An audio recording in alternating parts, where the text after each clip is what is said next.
milieu du parc se dresse le château de la Chardière. Avec un style qui détonne dans le bocage vendéen, cette propriété appartient à la famille de Suzannet depuis 5 siècles. Au fil du temps, chacun a apporté sa touche personnelle. La partie qui a été reconstruite au moment de la Révolution, avec les restes des pierres de la place forte, et puis cette ancêtre américaine qui, trouvant cette partie-là vraiment triste et austère, a voulu construire quelque chose de typiquement anglo-saxon.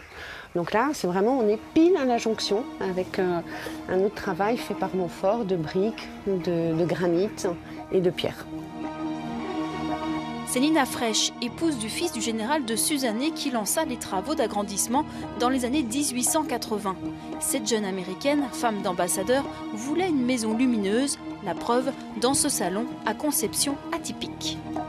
On a des ouvertures très grandes qui permettent finalement, puisqu'elle a repensé le parc à l'époque, d'être plongée aussi bien dans le parc de ce côté-là que dans l'autre. Donc ça, c'était quelque chose dont elle avait besoin et qu'on ne trouve pas dans les autres maisons. Anne-Catherine de Suzannet est l'une des descendantes du général vendéen né ici en 1772. Cette année, la propriétaire du château a décidé de l'ouvrir au public pour qu'il découvre l'histoire de ce personnage méconnu à travers des archives personnelles. Donc là, c'est l'ordre de maréchal de camp adressé au général de Suzannet par le roi Louis XVI.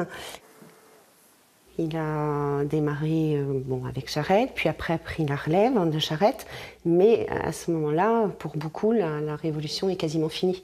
Alors qu'en Vendée, le soulèvement a duré beaucoup plus longtemps. Après, Suzannet a mené tous les derniers soulèvements, et il est mort à la bataille de Roche-Servière en 1815. Pendant ces journées du patrimoine, Amaury Guittard donnera des conférences dans le salon du château pour aller encore plus loin sur la vie du général de Suzannet et la guerre de Vendée.